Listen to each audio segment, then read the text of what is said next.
Welcome everybody to episode 12. 11 was on the 11th and it was about 11:11. That's true. We recorded earlier than, or we published earlier than usual, so I feel like it's been like a long gap. It's funny. It's true. Yeah, it's been, well, no, we went on a Wednesday, which is normally what we do. Today is Saturday, so we went a week and a half. Yeah. It's nice to see you. Yeah, you as well. And if anybody's watching this, the video, I'm actually decided to sit outside today, and I've got this mapacho, which some of our listeners may know what this is. It's a plant. It's a plant teacher actually down in the Amazon. The shamans use it as one of the 5 master plants that they work with. You can drink this. So like Allison, my twin flame, and I have both done a tobacco diet with this, and you drink it and you stay in isolation for a week or so, depending on the diet and the shaman and how your body is responding. But yeah, this will take you on a journey if you drink this. And it grows only a few places in the world: the Amazon, Vietnam, and 1 or 2 other places. And everywhere the people use it as some kind of a medicine. Okay. In Vietnam, they'll use it like after they eat. They'll use it almost as a digestive afterwards. Really? Yeah. They eat the leaf? I'm sorry? Do they chew on the leaf or they eat it? Yeah, that's a good question. I researched it a little bit, and I did have the answer, but I haven't retained it. But yeah, I know in the Amazon, the shamans will use this as an energy clearing device. So during ayahuasca ceremonies or other diets or whatever that work they're doing, they'll do, they'll suck it and then they'll blow on different parts. And I do the same thing when I do energy sessions for people. Yeah. Either in person or at a distance, and it really does help me see better. Interesting. So, yeah, I don't know why. I just felt like I was supposed to be doing the show today outside and with this. And what's our word today? We'll figure out maybe if there's a tie-in. Yeah, maybe there is. The word today is afraid. Afraid. And we already just lost all of our listeners. And it's funny because originally it came into me afraid, and then I thought, oh, fear, and then it was like, no, it's not fear, it's afraid. I guess there's a difference, and we'll find out. But I know in Old English, in colloquial English, we didn't used to say afraid. We used to say afeared, full of fear. Oh, I love that. This is really interesting. Mm-hmm. Yeah, because because I don't know, afraid. I guess fear is a form of being afraid, but afraid was more a tame emotion. It's not being terrified of something necessarily. It's just like, oh, I'm afraid, or anyway. But we'll explore that a little bit. But I wanted to share, like, when I shared the word with you a few days ago. Oh my gosh, I forgot about this. Okay. It was so funny. So the more I connect with Wynn, the more we have mind meld, and it's just amazing. And and I didn't want to tell Wynn the word because I thought, oh, I'll wait, but I had to tell you because so when you asked me like something about like it's your turn to pick the word, and I said, yes. Oh, I have a word, and I'm just, it might be that or not, we'll see. Like, I didn't want to say it right then because that was a while back, and I thought it keeps on popping, but we'll see if that's really the word we pick. And then you said, don't be afraid, whatever it is, don't be afraid of it. And I just couldn't believe it. I'm like, are you kidding me? Like, this is too funny. I had to tell you, it's the word. It was so I just remember you communicated to me that I said, it's your turn to pick the word the next time. And we were talking about, at the moment, we were messaging about the previous podcast, number 11, and which was podcast, the word was 11:11. We were talking about that like the day after. So it must have been, 9 days ago now. And yeah, and then you said just what you did. You said, well, I have a word, I think, but I'm not sure. We'll find out. And then, like, as soon as you said that, a good 20 minutes went by, and I was also working. I was doing landscaping on this job where we were for several days, and some weird stuff was going on with me and my coworkers at this point. And I just felt this kind of silliness run through me that kept saying, don't be afraid, don't be afraid. So finally I'm like, well, I don't know. I guess I'll just say it to her. I said, well, don't be afraid, whatever the word is. And you like wrote back almost immediately, are you kidding me? Like in all capitals, like the word is afraid. I think I dropped an F-bomb too because I just couldn't believe it. I was like, this is unreal. This is just like, get out of my head. Now some listeners would go, well, that's just coincidence. But there's two things to say about that. One, Isabel and I have almost had this connection right from the beginning, but it's been not as strong as it's become, but it's almost been that way. And so it's a normal occurrence, but also I think it's a normal occurrence between me and a lot of people now. Oh, that's so cool. Really? Yeah. That's neat. Let me think about that because I feel like you're right. Like since the beginning, it's been occurring, but I feel like it's getting more and more precise in the words and terminology and like the communication itself between. Yeah. Like it's to the word now. Like to the word.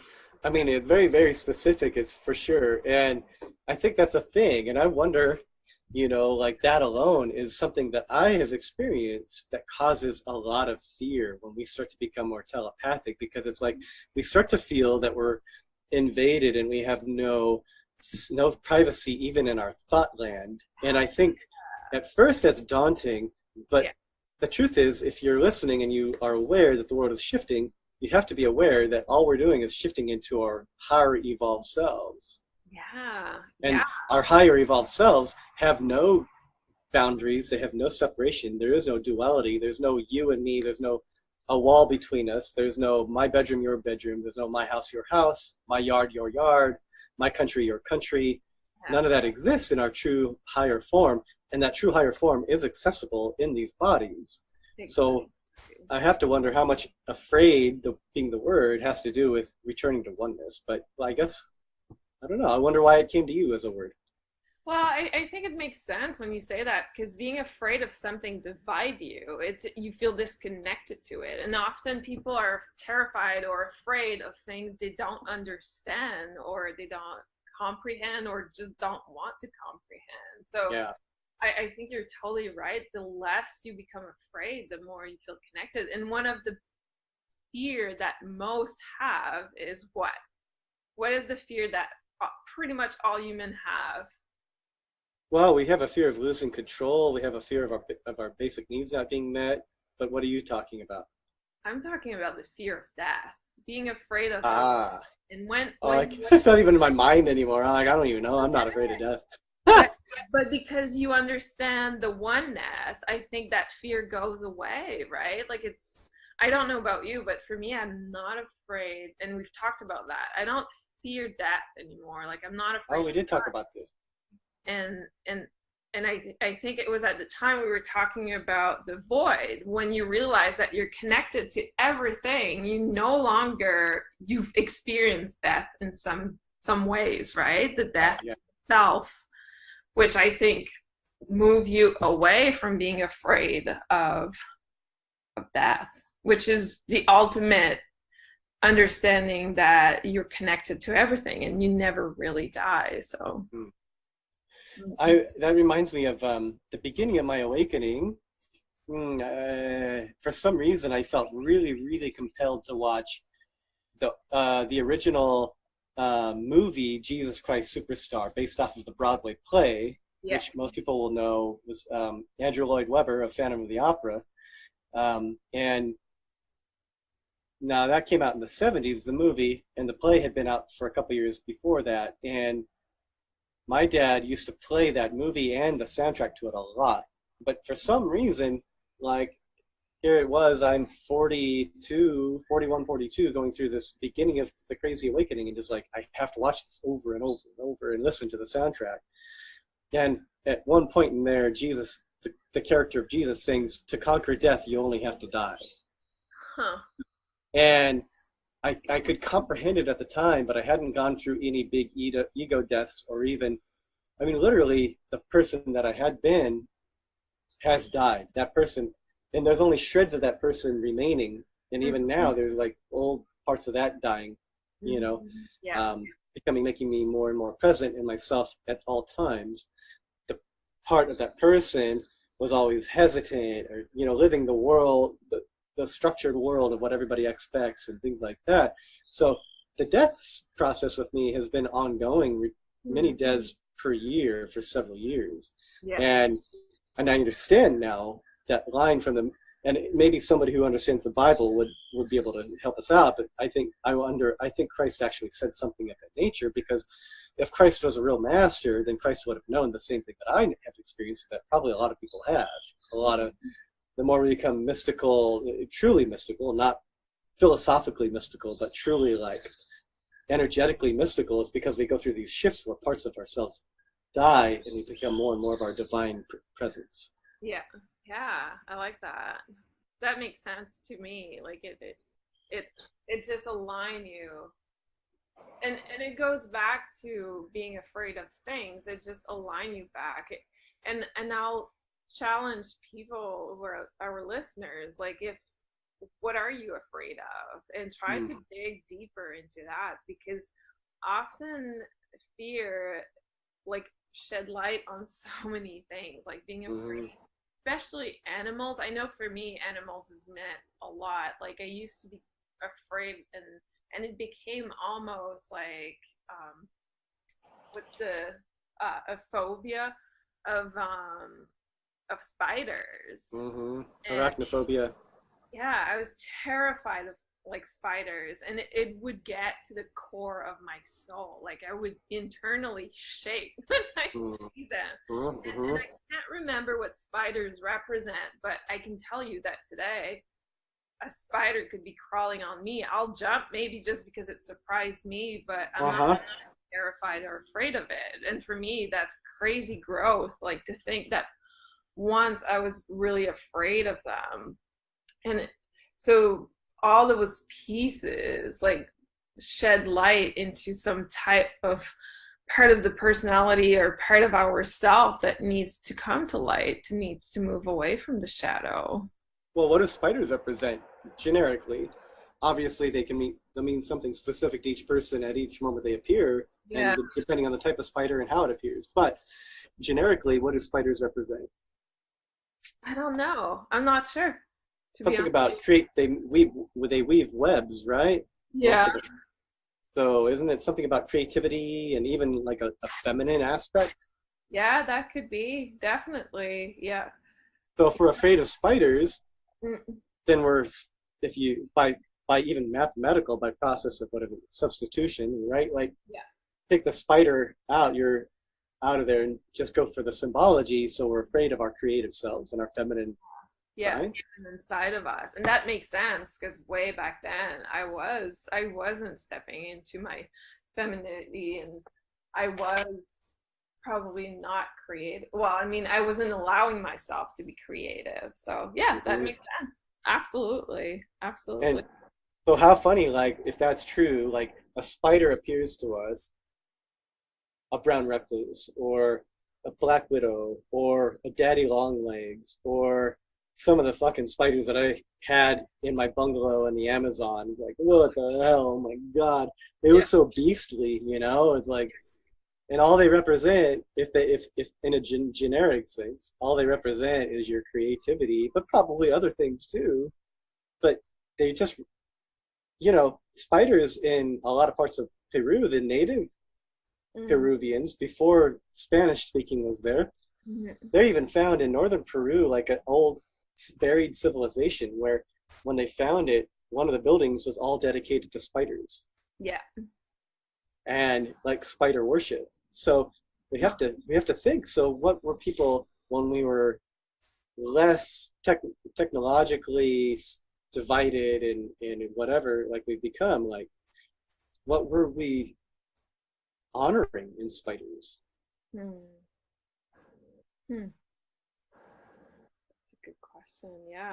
I guess I have a point. The point is like, I feel like all fear goes back to our creative side. Well, we're always afraid of our creative side. Right. How big it is.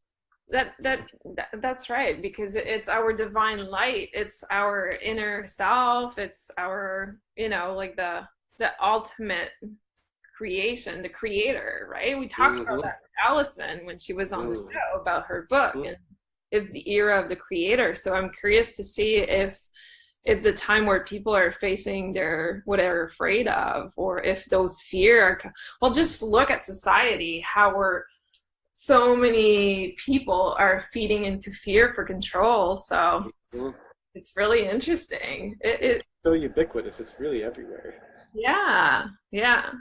It's really interesting because it is a time of, okay, am I going to feed that fear, continue with ignorance and just being terrified of the what if, as opposed to face it and be more with the flow?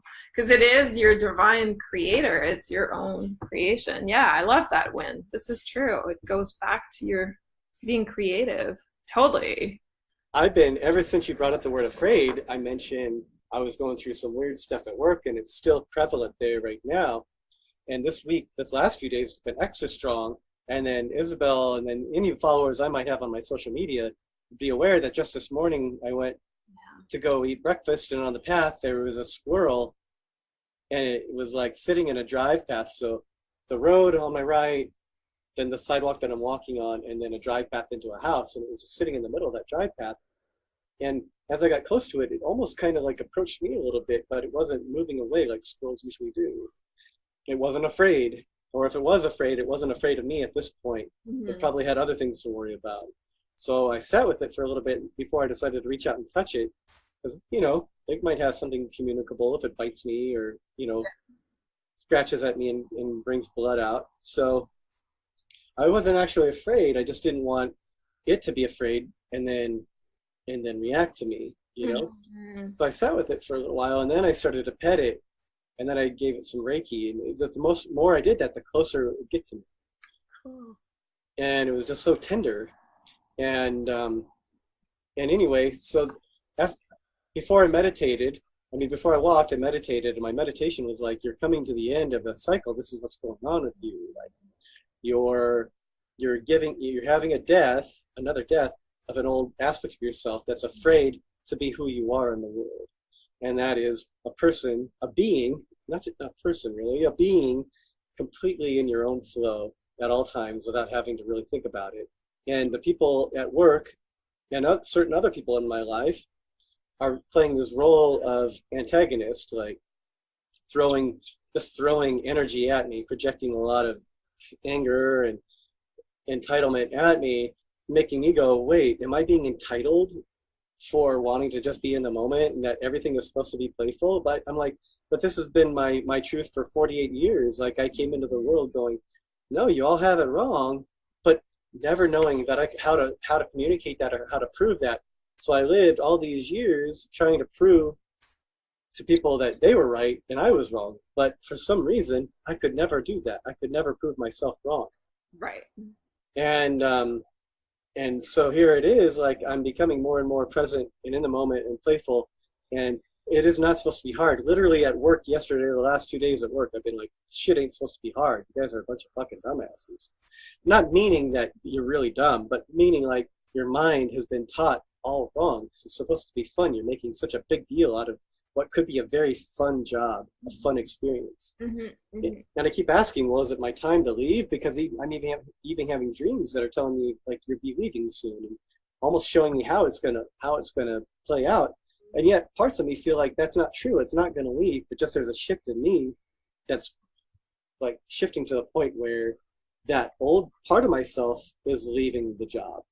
But maybe I stay with the job. I can't really tell, you know? But I become more and more afraid, more and more wanting to believe people's projections and their stories of, no, you're supposed to take this serious like this. You're supposed to be angry. You're supposed to be like all spun up. You're supposed to have all this shit be wrong with you like the rest of us. And I'm like, man, I never believed in that. I gave it a good go, though. I gave it almost 4 decades, you know, almost 5 decades of trying to believe what you're telling me, and it fucking doesn't work, man. Like, you're the sick one, not me. So then I had that squirrel, and then I reached out to you, showed you the video, and then asked what your insights were without telling you anything that I just told you, and you read just that. You know, like, so I feel like I feel like I also have been going through, ever since the word was afraid, since we established that a week and a half ago, that I've been also going through that. Like, am I afraid to be myself in a world of people projecting that it's not okay? Interesting. Yeah. Yeah, of course. And I think we're all like, this is your calling, and we all have fear or being afraid of things. And especially it goes back to that being who you truly are. And I wonder, like, sometimes, if no matter what your calling is, if you're going to feel that others are against it, like, is that the ultimate challenge that we go Is through? that, I know, right? Does Earth perpetuate that until the day we die, or completely transcend the experience? Or do we transcend it and learn to operate within it without that? I don't know. Yeah, I feel like we can learn to operate within it, in the sense that it's all about what you believe in. If you think that All you right. can be happy and play and be joyful and experience the, like I said before, the human experience with joy as opposed to with suffering, I think you can attain that. I think you can completely be yourself and seek joy and playfulness while, living life for many, many years. Like, maybe for you it's just the beginning of a long time of happiness and joy and just being who you really are. Like, because I totally believe that you can have true divine connection with your inner creative self while being on earth. I don't think that is, exclusive. I don't think that you can have the only a human experience or only be your creative self. I think there's the A potential. fusion of all of it, right? You what? A fusion of all of it, right?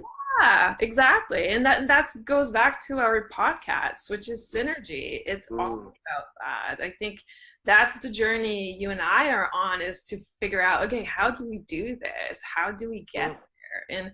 And I sense that whatever's been happening in the past week has definitely made us, I don't know if the word evolve is the right word, but definitely allow us to align more with this, with that.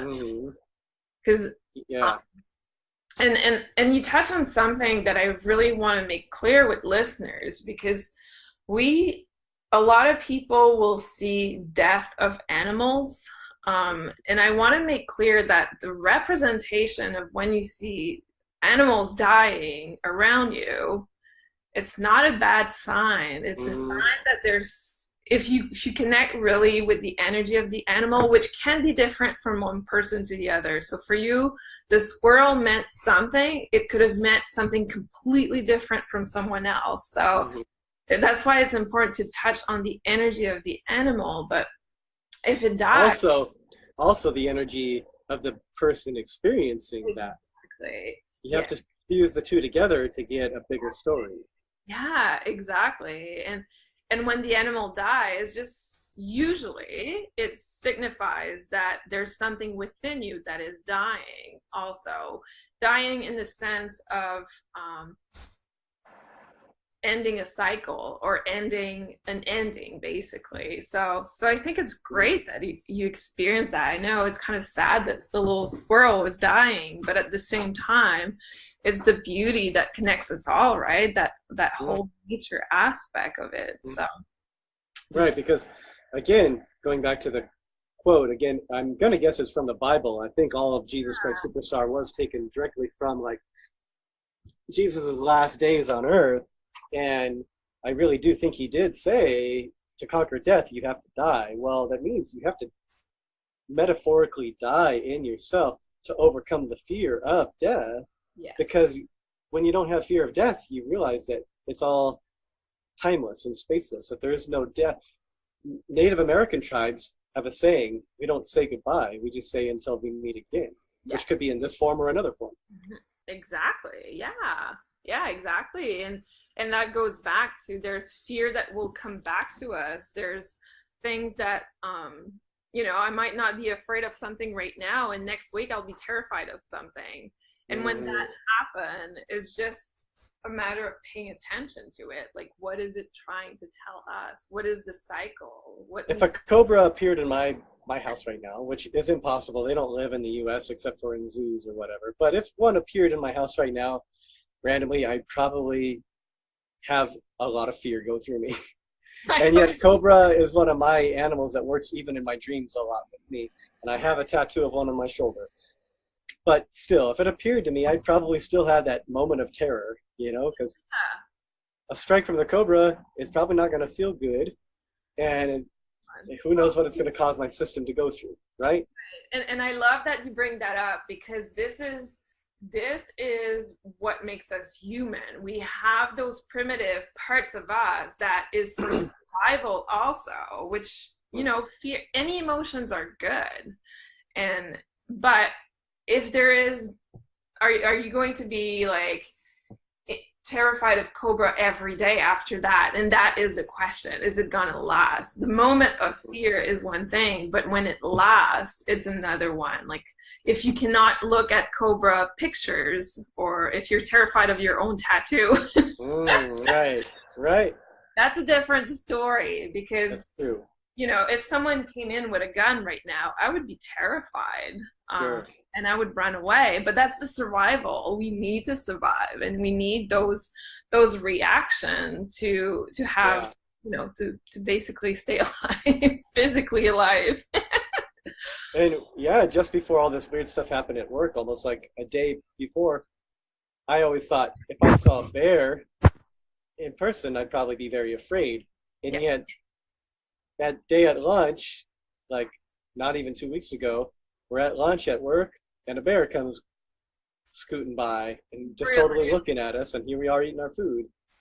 And I actually did not have fear. The first thing I wanted to do was go up to it and give it some food. I'm like, wait, this bear might not be having that same experience with me. It may not be as keen on this interaction as I am, you know. But I thought in my mind that I would be afraid if I ever saw one, and here one was, you know. Too bad. And it wasn't in the zoo, so it wasn't, you know, even the ones in the zoo aren't all of a sudden automatically like, hey guys, let's hang out, you know, like, so. Yeah, that's interesting. It's true. Sometimes we think that our reaction will be a certain way, but you felt safe, so. I did, and I was with 4 people, but at the same time, if I were even by myself, I think I would have still been like, all right, well, hey bear, you know, here we are. What are we gonna do? You're bigger, you're faster, there's nowhere I can go to get away from you, so all right.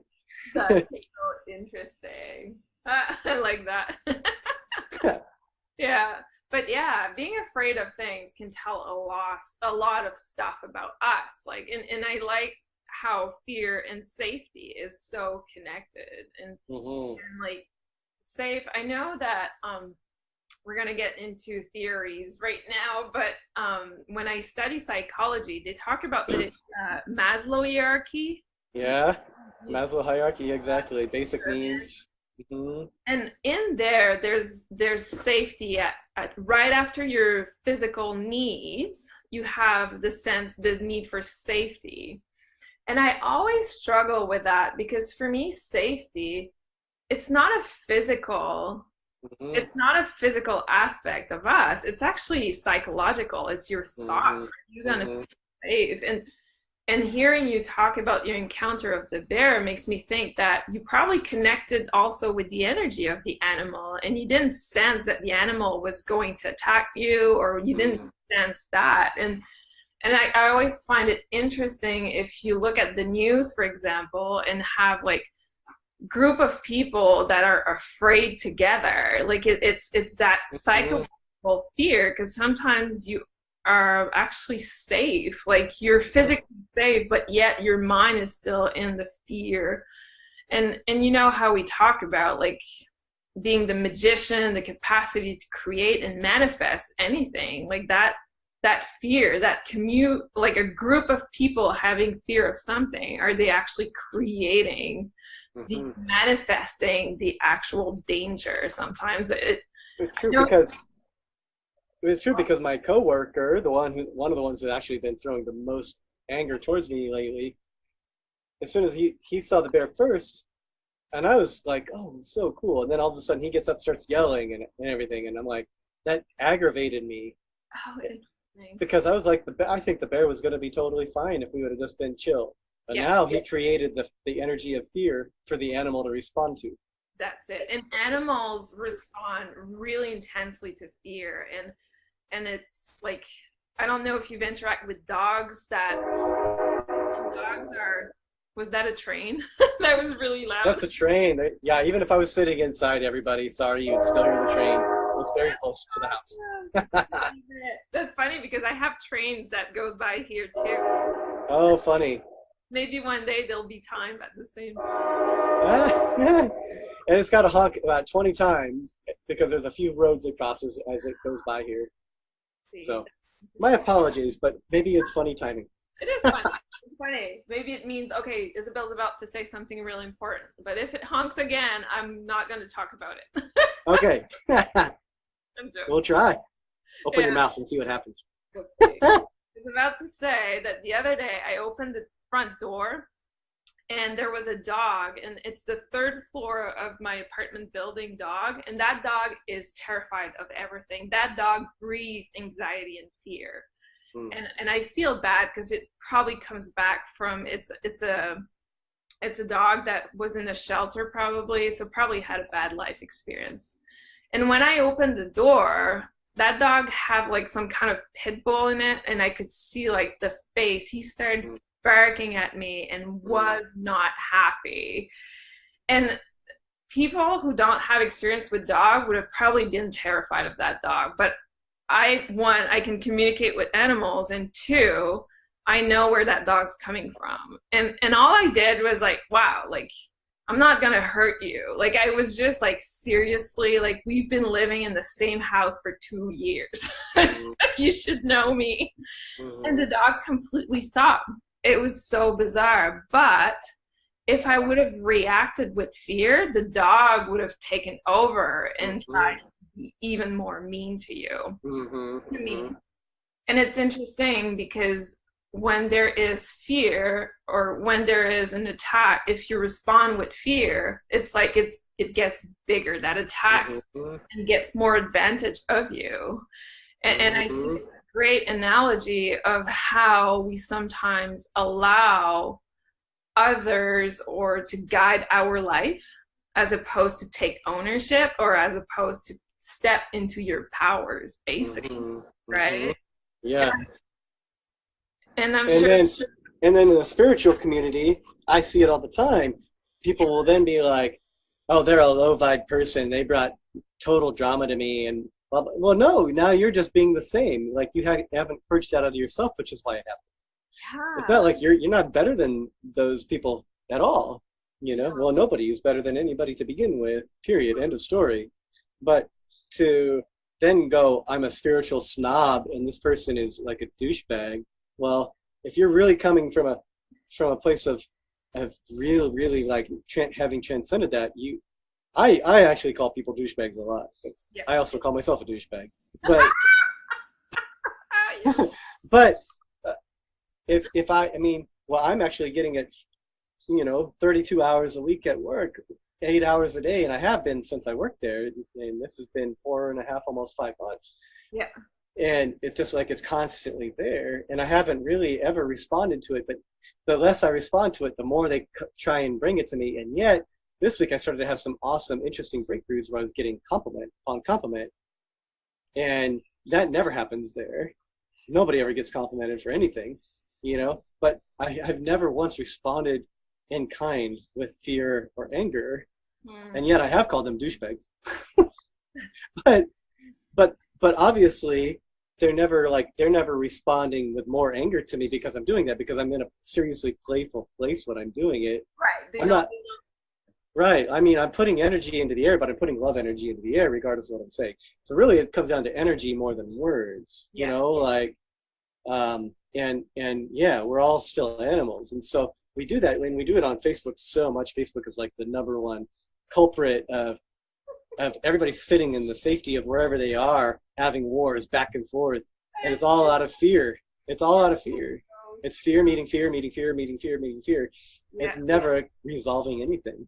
That is so true. And I wish I could I saw a post today, and it was from someone, it was on Instagram, and it was from someone who, and I'll scroll through to see if I can go back to it, but it was from someone who is technically perceived as spiritual and also have like positive posts usually, but it was all into that space of where like, oh, if you hurt me, well, shame on you. It was always toward the other person, and like I thought that was really interesting. And it was like, it was kind of like shaming the other person for what they did, and yet, oh, here, I got it here. Do you mind if I read it to you? I think we should hear it. I think we need all the great examples we can have for how douchebaggy we can all be. No, I didn't find it. Oh, it's not the right one. Shoot.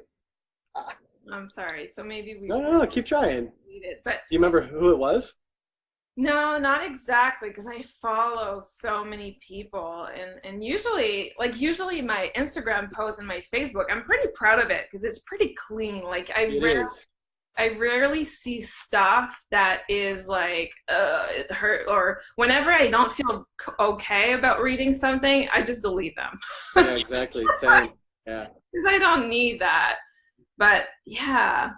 Oh, okay. I got it. So it's okay, called, cool. It's positive energy _plus. And That's the name. That's the name of what? That's the name of the post, who posts like their profile. Okay. And it's like, you were an unpleasant memory. Now you're my reminder. You're my reminder to be more cautious of the people I invest my time in. And just that in itself, I'm like, oh, that's interesting. So you like as a reminder of being cautious, and I'm like, oh, that's just that in itself. Like that. That's still elitism. Yep. You're my. I'm better than you. Yeah, and it goes on. You're my reminder to see people for who they are and not for who I want them to be. You're my reminder to fall in love with how people treat me, not what they tell me. And the more I read this, the more I'm like, wow, you're putting all who you are as a person toward others. Like it's always others that define you. Yeah. But if by chance I do fall for the wrong person again, you are my reminder that I can survive the worst. So I feel like there's evidence in there of a thought process that's trying to move forward in growth. Exactly. Like I commend the growth desire out of it, but still it's still a little passive aggressive in a way, I think. There's like that piece of, well, it's not about the other, it's about you. And it's funny because before I saw that post, I posted something. I don't know if you saw it, but I called it how do you pronounce ODE? In French, it's ode. Ode. So I called it the ode to the villains. And it's all about what I've learned from others, like what I've learned in my life. And it's funny because I read that post after, and it's just confirmed even more that I feel like I can finally see my past challenges as things that build me who I am for my growth, like who I am today. And these challenges were part of the things that I was afraid of. I was terrified of certain peoples. And I'll just read you the first thing I wrote is, to my first boyfriend who abused me, I say thank you for teaching me that I could stand in my power. And until I was capable of understanding that and breaking the cycle, that's what it was for me to step in my power, not for all the men that abused of me when I was younger or abuse of my kindness, right? Like, and as soon as I was able to step above that, I don't experience that anymore. Like, yeah. And it's amazing. And there's so many pieces. Like my post goes on and on about all the things, all the difficulties I had, the challenge. And at that time I was terrified. Like I always had like psycho bitch as a boss. Like, I'm saying, like, women in leadership that are totally rude to other women, that are taking over, manipulative, and all that. And I was always terrified of women in leadership, and that was the fear I was feeding. And until one day I was like, okay, enough of this shit. Like, I'm moving on. Like, this, I have to learn from this. I have to be capable of standing up, and it's okay to be kind to others. And I have the skills, I have the knowledge, I can do this. And I've never had a crazy bitch boss since. So yeah, see, like, once we make it right in ourselves through love and acceptance, it just stops being around us. Or if we're around it, it's like we just can't see it anymore. Yeah. Because there's a lot of things that are right in front of us that don't trigger us, but somebody else could be with us and are completely triggered by. It's all part of the illusion. Yeah. You know? And the illusion is based off of whatever we're trying to learn. You know? So you and me could be in a room, and 50 people, 25 people in there could be triggering me, and they could be making you just beam with happiness. Yeah. And the other 25 people could be making you triggered and making me beam with happiness. Right. Like, we can't make each other agree that this group of people is assholes and this group of people isn't. Yeah. But what's interesting is the 25 people who may be elating me, I might not even notice because I'm being so triggered by the other ones. So all I'm paying attention to are the ones that I'm being triggered by, so the other people are actually invisible to me. That is so true. So they're still there, you know, but I'm not paying attention to it. I'm only paying attention to what I don't like. And we have a world that focuses so much on what we think collectively that we don't like, that we don't even pay much attention to what we are not triggered by and put kindness into and love into. We spend so much time on what we don't like, and we just create bigger and bigger and bigger stories out of it. Right, exactly. That is so true. And then we're like, okay, and like, on the woman thing, like, ever since I've been here in Asheville, North Carolina, it's like a strong energy of anti-male, anti-Republican, anti-male. It's not just like we're liberal and we pro-women. That would be the nice, kind, proactive way. Right. It's actually the opposite. It's demeaning towards anything that isn't. Not everybody, but it's a strong energy here. Right. And now, I know, because I personally lived as a roommate with one of those women that I'm about to refer to, that, and some of the women who may have just heard what you just said, that this particular woman I lived with, and so many like her around here, are like, those women that you're talking about in those leadership positions are the way they are because of the fucking men. It's the men's fault that the women are the way that they are. Because if we didn't have a male-dominated world, the women wouldn't be conniving and bitching. They'd be just saints and showing everybody how the world is supposed to be. If men would only get the point of what we want and respond to it all the time. Yeah. It's like, okay, douchebags number one and 3 million or billion or however many of you out there that think that that's true. You know, you can kind of sit on it and spin because you don't know what the fuck you're talking about. That's just you not dealing with yourself. It End of is. story. Yes, because it's not about male. It's about women who are incapable of recognizing their own gifts and skills and stepping into those. And it's not the man's fault you're not being empowered. Because the woman I was living with was about the least empowered, the laziest fucking person I've ever been around in my life. Yeah. Like, seriously, did not want to do shit. Took an Uber job and complained about it. Yeah. Took this job and complained about it. That job and complained about it. Like, nothing's ever going to make her happy. And in her mind, it's Donald Trump's fault. And she's almost 40 years old. Oh, and it's in the mind of many people. And before Donald Trump, it was not Obama's fault because Obama was clearly a fucking saint. Even though it didn't work. And it wasn't Bill Clinton's fault, even though he was out philandering. It was George Bush's fault and Ronald Reagan's fault and Donald Trump's fault. It was all their fault that this woman is a fucked up human being. Oh my gosh. And that's what I have a hard time with is like, I just want to shake those people and be like, hey, stop being a victim. Like, you just like step into your own power. It's in you. You're capable. You have it. Like, and your power isn't to go around being a dickhead to everybody. That's not your power. I talk about this one all the time when you see those memes on the horoscope. Well, I'm this way and that way and that way. That's because I'm a Virgo or whatever. No, you're just a fucking asshole. It's not because you're a Virgo or a Scorpio or a Gemini or a Taurus. You're just a fucking asshole. Yeah, yeah, basically.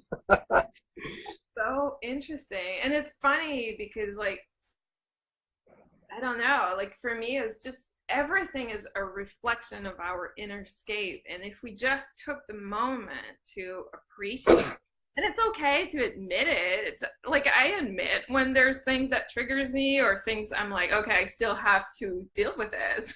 And it's okay. Right. I don't think there's any human being capable of not being afraid of something their whole Seriously. life. Exactly. And that's okay because it's part of the game. If I took that enlightened guru out of the caves of northern India, where they're accustomed to cobras and scorpions and whatever else, and maybe not having food for days or whatever, they're accustomed to that. But if I brought them here to the U.S., and I guarantee they're going to find things that that challenge that, because they're moving from one environment where they're accustomed to another environment. Right, and that's exactly it. It's getting into the discomfort. That's where we grow. We grow out of discomfort, and that's where it's kind of scary because you don't know what to expect. You don't know where you're going. It's right. Absolutely normal. I think it is normal. It's part of who we are. It's part of like our journey. It's part of it, but it's what you do with it. That is the key question, is what are you going to do with that fear? Are you going to keep feeding it? Are you going to avoid it? Are you going to face it?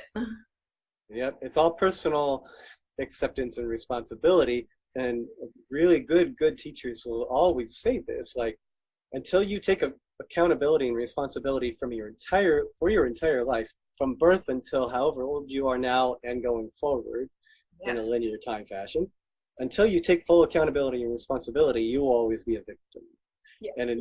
And you will never be enlightened, you know, which is okay. Maybe you don't want enlightenment, but you will never actually find the truth as long as you don't take responsibility for everything that include in that. That was hard for me. I mean, everything I make fun of, I've walked through the fires of.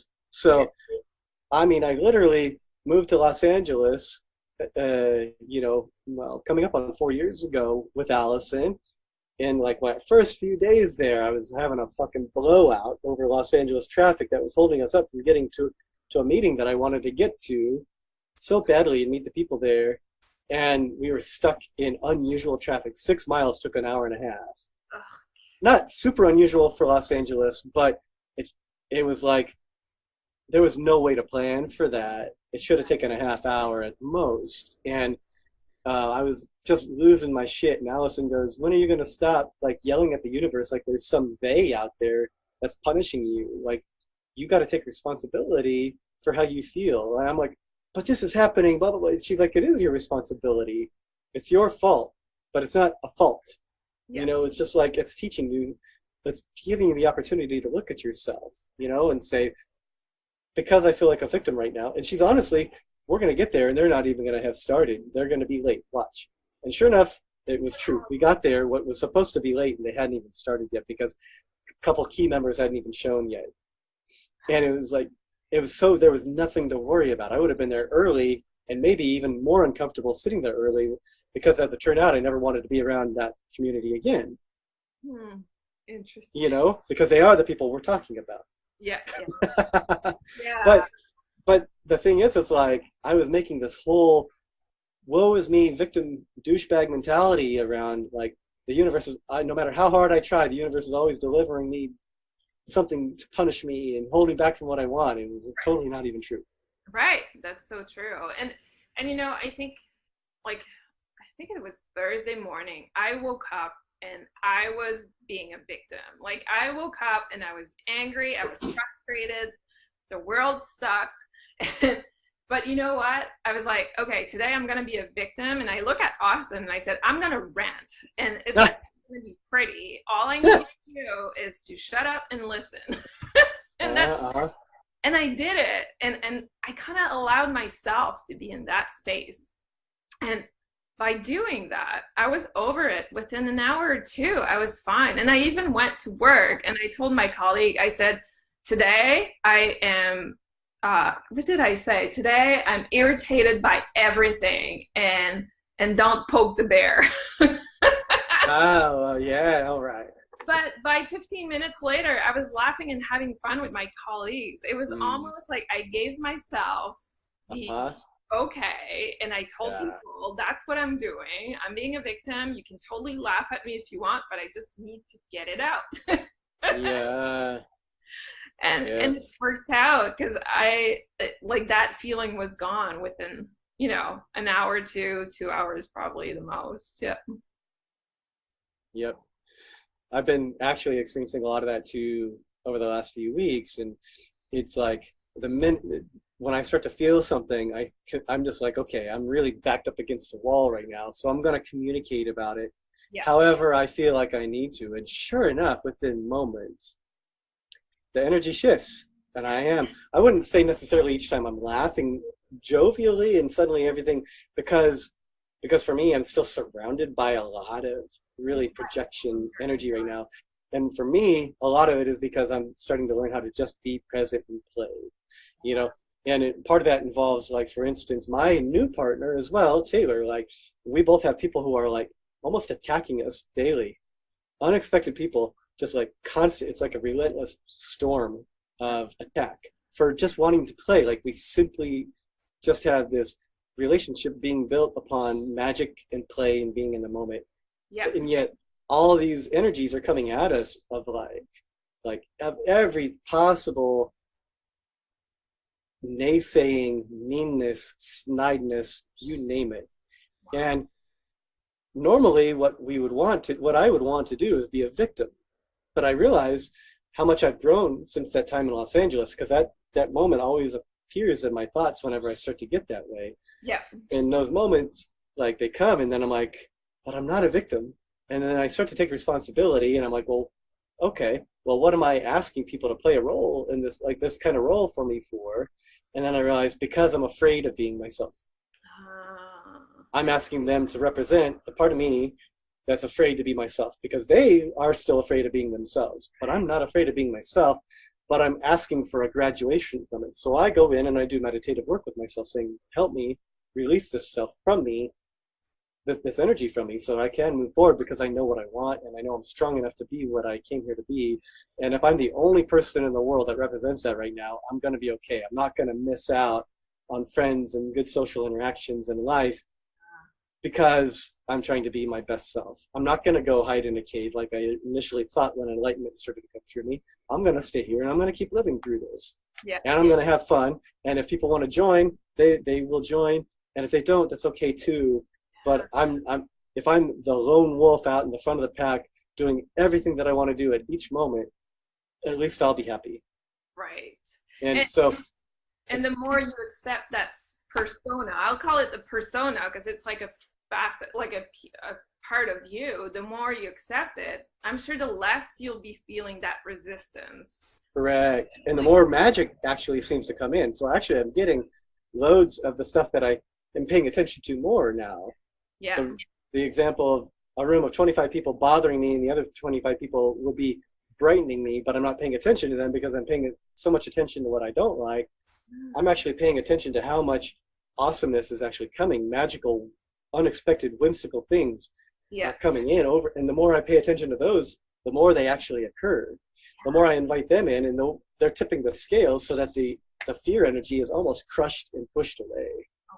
Exactly. That's kind of funny because I had a similar experience in the last 2 weeks. Like a part of myself, I guess, was showing up in people who were not trusting in my skills at work, because I'm a project manager. I think I've mentioned that before.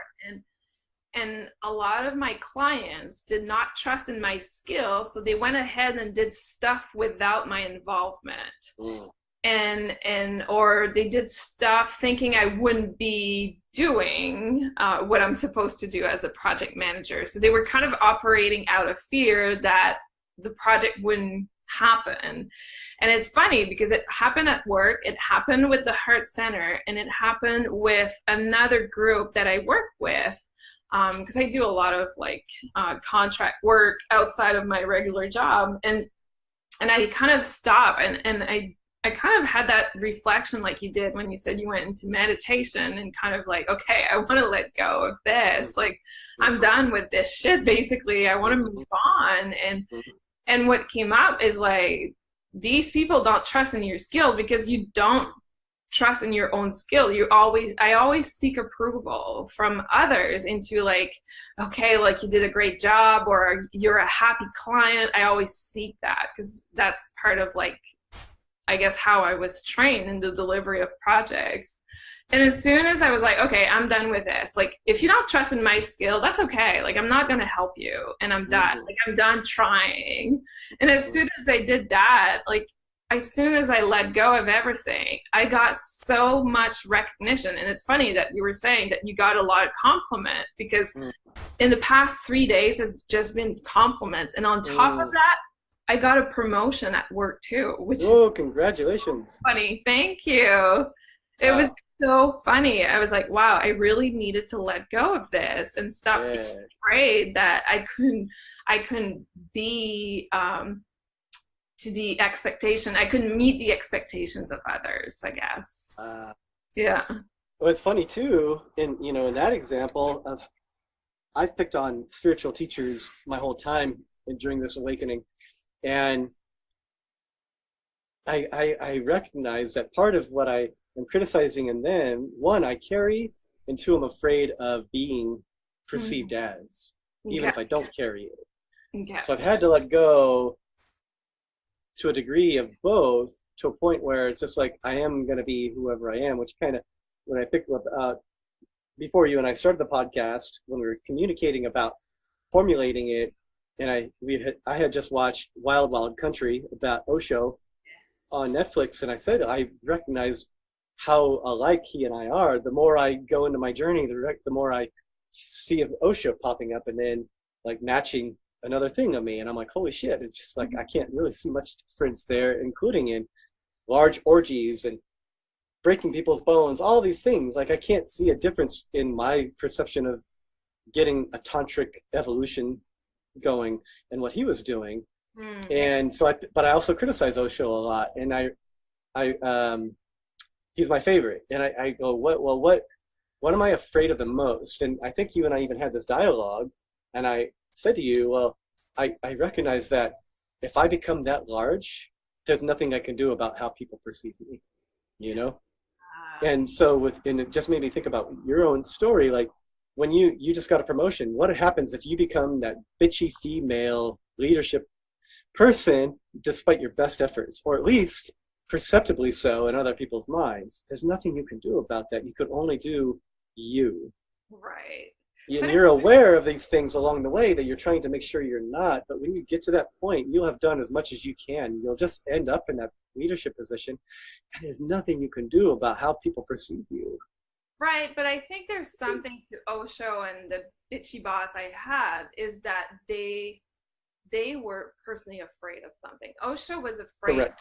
He was afraid of himself still. I think he was just afraid of himself still. And I don't think you have that. You're not afraid of being close to people on an emotional aspect, because that's where Osho failed, I feel, was that emotional heart. I think he got, I don't know, and that's just me assuming, but it seems like he got into a place where he was perceived as being very cold person, in the sense of, I don't give a shit if you like me or not, or I don't give a shit if this happened to you, and I'm going to move away and you guys don't have to follow me. I'm not going to tell you where I'm going. I'm not. So he became disconnected from the heart. And that's what I've noticed from my past boss, is they're disconnected from the heart. They're afraid of building true connection. And I think you recognize that. I don't. Yeah, that's true. You have the opportunity to go with the Osho had a very beautiful message to share and had very great things to share. But as long as you still see the connectedness with others, of the heart and the compassion and the kindness, I don't think you can. I think you can be a more connected Osho. Yeah, and yet still be okay with criticism, because because people are going to be people. I'm getting so much criticism right now, Yeah. actually personal attacks about how magical I really am. Yeah. And people actually know that. Yeah. So the criticizing was actually true. Not that I'm making it up, but that's actually true. Right. And I have to be okay with that. Will be their perception until it's not their perception. I can't make it my mission to convert people, because then I become a missionary, and then I'm getting people to believe in something that they may not want to believe in. Right. So, you know, and I think Osho did that too. He's almost like trying to thump people with, this is the way, and yet he would turn around and say, there is no way. I'm not a Messiah. I'm not a Buddha. I'm not a teacher. But yet he would act as if he were. Yeah. And I think there's a fine line between just being really, really confident with your self-love, just being present with it, and being, you know, but I don't know. I think what it comes down to is, if we're trying to get people on our parade, like that's external validation. And that won't get us to where we're trying to go. And I think Osho did suffer from a need of external validation, despite his best teachings against it. And, you know, in some ways, saying I don't give a shit about what you think is building a wall too. It's almost ignoring it. And it's to a point, because when people don't agree with me, now, like in the past week, I want to be like, I want to approach it. I want to talk about it. Like, hey, I noticed that you're going against my expertise and my experience. Mm-hmm. What guided you to that conclusion, or what is inside of you that want you to move away from what I recommended? Because I'm curious. I want to, not because I want to change my point of view or because I want to change who I am. Just because I want that teachable moment. I want to be capable of being like, am I being a jerk, or am I missing something, or what is the teaching moment here? Like, what do I have to learn from it? So as opposed to like push it away, like, oh, I don't care about this. I don't care what you think about. Maybe I truly don't care what they think about, but at the same time, I want to be connected with you. I want to understand why we differ, and why, like, I want to, I don't know. Does that make sense? Like, do you? Mm-hmm. I do hear you.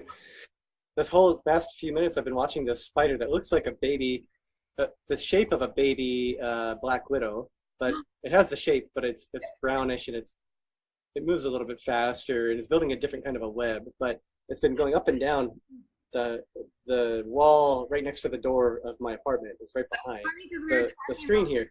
And I've been watching it build this web, go up and down, sideways. And we're talking about connectedness and not being afraid of oneness and stuff like that. But I'm like, hey, little spider, what are you trying to tell me right now about this conversation we're having?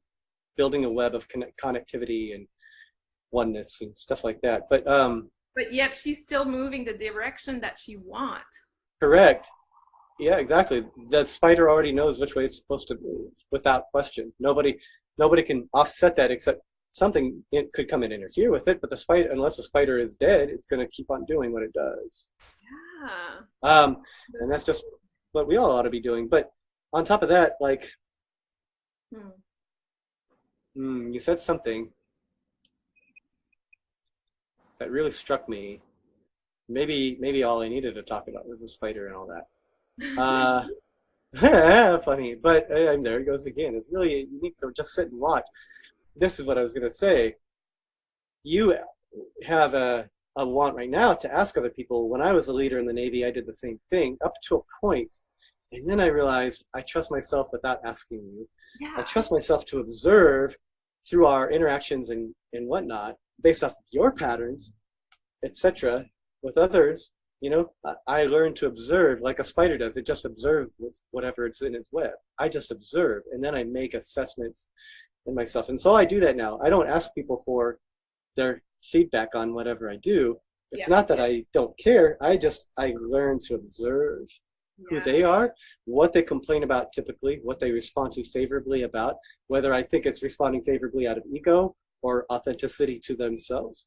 Yeah. I observe all these things, and sometimes I have the added benefit of being able to tune in and ask their higher self, or my higher self, or both. Yeah. No. So I don't ask directly now. I tune in and I say, what's going on in my web?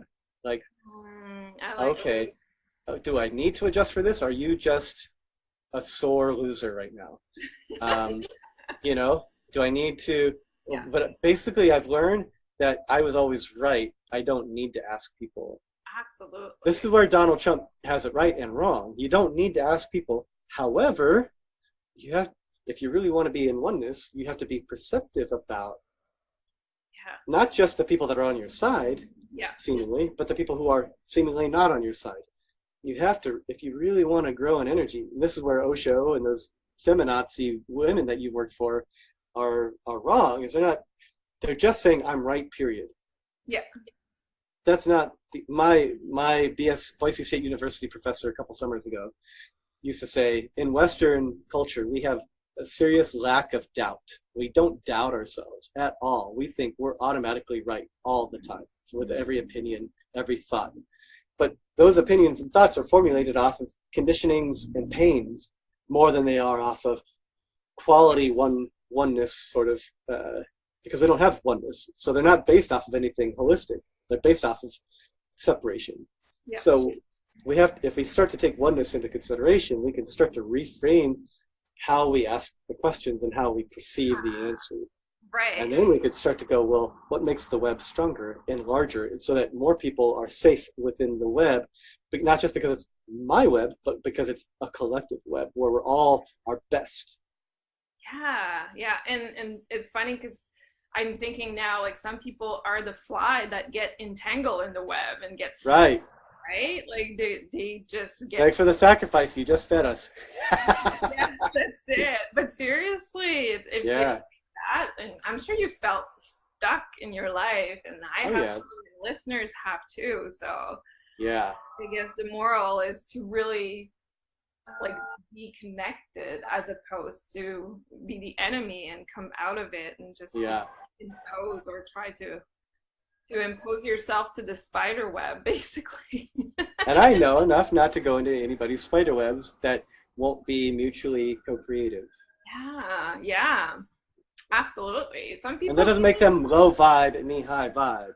It doesn't make them uneducated and unenlightened and me enlightened and educated. It just means that you're in a web that I can probably tell you is probably diseased. Right. And I'm not going to be part of that, not because there's something wrong with you, but because I've already cleared that out of my house, my inner temple. Exactly. And I don't need to go relearn from that. Right. And there is people that choose to be on Earth disconnected their whole life. Like, that's a choice. That's a contract they come on Earth with. So yeah. And then there's so many people in the spiritual community who, like, I know that's a disease web, so I'm going to go in and I'm going to bring them my enlightenment and my healing. I'm like, you're a dumbass. Okay, good luck. You can't. It's you who needs the help if you still think that you're going to go into somebody's house with the intention of cleaning it up for them. Unless they invite you in, but you better realize it's two-way. It's give and take. Yeah, it is. It is. And it's that openness. Like, if you're open to grow, I'll be open to grow. It's just like that. Like, if you resist growing, I'll resist growing. Like, it's just, it's how we interact with each other. Totally. Definitely. Yeah. So how do we do with covering afraid? I think we're doing well. I think for me, like, it all goes back to growth. And if you're afraid of something, it brings you to growing when you face it. And it has nothing to do with courage. It has nothing to do with, like, being strong or whatsoever. I think every time that we face our fear is that we were tired of being in the same cycle. It was just a matter of, like, okay, I want to grow. It's a wanting to move ahead, wanting to move forward. And honestly, I think I've been in moments that could have been terrifying, but somehow something took over me. It wasn't courage. It wasn't power. It wasn't strength. It was like, I'm done with this. I want to move on. I'm done. And the status quo was way more painful than the idea of not knowing what was next. And that's why you choose to go next, is you don't want to relive that painful cycle. The suffering is bigger when you stay in that space than when you move into the unknown, basically. Yep. I think that's a really good way to say it. I don't know. As usual, you know how to really like put a fine point on it. Did I do that today? I think you did. Yeah. Good. Yeah. Good. Yeah. Because the opposite of fear is self-empowerment. And so to get to self-empowerment, the only way any mystic, I told Taylor this the other day, I said the only way out, any mystic, true mystic will know, the only way out is through. And then like within moments, she came across a meme from the Dalai Lama where he said just that, the only way out is through. And she posted that on her social media. Oh, I love that. And the only way out is through. So you can't like run away. It'll keep coming back. And you can keep running away, but you'll die with that. You'll die. And if you're afraid of death, you're not afraid of death. You're afraid of not having really lived. And what's stopping you from living is your fear. So if you want to stop being afraid and you want to start being alive, you got to go through. Yes. It's the only way. Same thing. Love it. Good job. Yay. Yes. So this concludes this episode, but next episode we have a guest. We do have a guest next time. It's We're going Chris. to talk about that, if at all. He's the founder of the Heart Center, so that will be exciting to have him on board. You and I have been connected with him, so we both know him pretty well, but I'll be interested to hear about his journey. It's true, and whatever word he decides to come up with. Yeah, I'm curious to see. I'd be curious, yeah, for sure.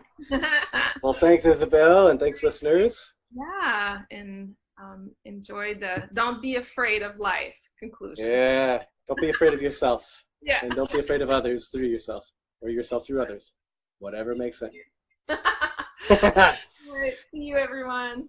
Right.